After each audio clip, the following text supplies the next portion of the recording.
आज की वीडियो में हम देखते हैं स्पाई का अर्थ क्या होता है।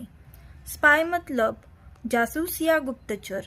A person who secretly collect information मतलब ऐसा व्यक्ति जो जासूस तरीके से कोई भी जानकारी इकट्ठा करे। For example, the spy observe the target मतलब जासूस ने लक्ष्य पर नज़र रखी। और कुछ एग्जाम्पल देखते हैं।